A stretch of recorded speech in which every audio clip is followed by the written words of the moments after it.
अरे दर्द होता तब दूर होता ना। दर्द का तो बहाना है, क्योंकि पत्नियों को बताना है कि गोपियों से प्रेम क्यों, वो क्यों निर्मत्सर हैं।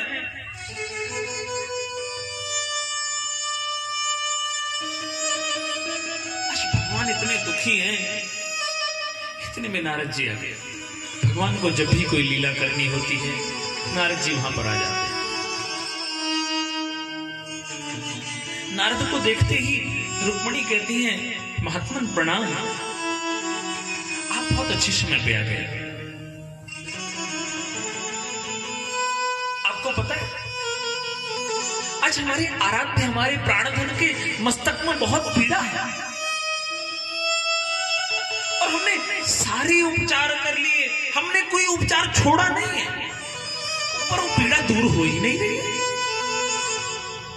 क्या आपके पास कोई उपचार है?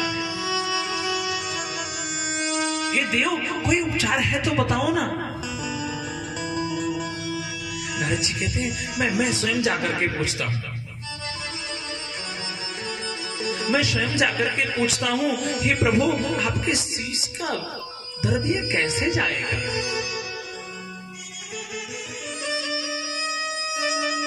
नारद जी भगवान के पास आए।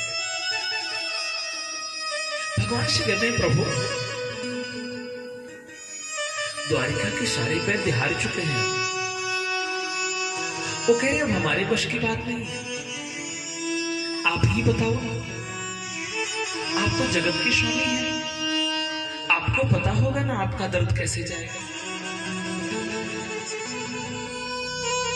भगवान कहते हैं, कोई वैष्णव, कोई मेरा प्रेमी अपने चरणों की रज मेरे मस्तक से लगा देना तो मेरा दर्द दूर हो जाएगा।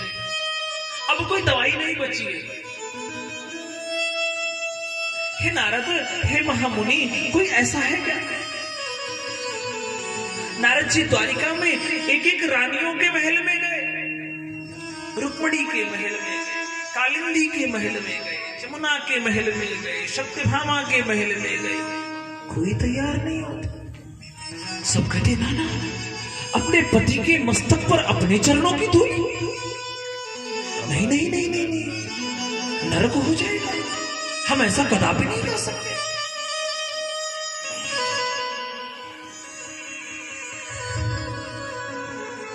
नारद जी पत्नियों के महलों में गए, द्वारिका वासियों के पास गए, पूरी त्रैलोक्य में विचरण कर लिया, पर नारद को ऐसा कोई मिला ही नहीं जो अपने चरणों की रज दे दे ठाकुर के मस्तक पर लगाने के लिए।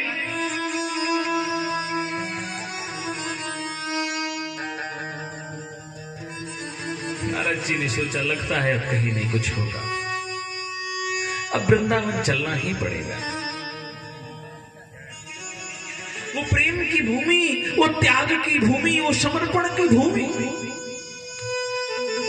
नारद जी पहुंच गए वृंदावन।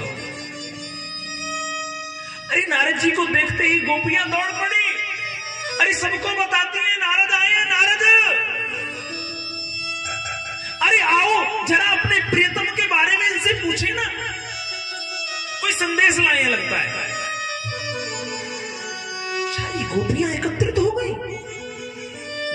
नारद महामुनि प्रणाम, आप कैसे, ठीक है ना? हाँ मैं अच्छा हूं। आप द्वारिका गए थे क्या? देवी, हाँ मैं द्वारिका गया था, पर एक बहुत दुख की बात है, मैं कैसे बताऊं? अब गोपियां अब झुंझला पड़ा, मेरे आराध्य ठीक है ना? मेरी प्रार्थना ठीक तो है? वो स्वस्थ है ना? वो कुशल है ना? नारद जी मौन हो गए। नारद जी के मुख से एक शब्द नहीं निकल रहा है। नारद जी उनके प्रेम को देख करके भाव विभोर हो गए। कहते हाँ वो क्या वो ठीक नहीं है, वो बहुत बीमार है। क्या हो गया उन्हें? आप बता क्यों नहीं रहे हैं? आप बता दो ना, हम क्या कर सकते हैं उनके लिए? कोई उपचार कर सकते हैं क्या? नारद कहते हैं एक उपचार है। उन्होंने कहा है कोई वैष्णव, कोई प्रेमी, कोई समर्पित व्यक्ति अपने चरणों की रज उनके मस्तक पर पधरा दे तो वो ठीक हो जाएगा। गोपियां कहती हैं, गोपियों के भाव को कोई कवि कहता है, वो कहती है शीस के मोल मिले तो ले लो प्रियतम के दुख सारे। शीस के मोल मिले तो ले लूं प्रियतम के दुख सारे। उन प्राणन की चिंता क्या जो प्राणनाथ बेवारे। हे ब्रह्मन, अगर हमारा शीस काट करके उनका दुख हमें मिलता है तो हम ऐसा करने को तैयार हैं। आप उपचार बताओ बस। ये लो, हमने एक चरण की साज मिट्टियां इकट्ठा की और सबने उस मिट्टी को कूट कूट करके अपने चरण लगा दिए और बोला इस पोटली में बांध करके हे नारद आप शीघ्र चले जाओ। अब दे दो जाकर के, जितनी जल्दी हो सके चले जाओ यहां से, रुको मत, एक पल मत रुको, क्योंकि हम नहीं चाहते उनको पीड़ा एक पल भी हो। नारद कहते मैं चला तो जाऊं पर एक पल रुको तो सही, मैं तुमको कुछ बताना चाहता हूं। तुमको पता है अगर तुम अपनी चरण रज उनके मस्तक पर पधराओगी तो तुमको नरक हो जाएगा। नरक से डरने लगता, पाप लगेगा। कहती हैं ये कैसी बातें करते हो महामुनि, ये पाप पुण्य कब से होने लगा हमारे बीच में? ये सौदेबाजी कब से आ गई प्रेम में? ये समर्पण में सौदेबाजी कैसी? शीस के मोल मिले तो ले लो प्रियतम के दुख सारे। उन प्राणन की चिंता क्या जो प्राणनाथ बेवारे। तुम एक जन्म की बात कर रहे हो?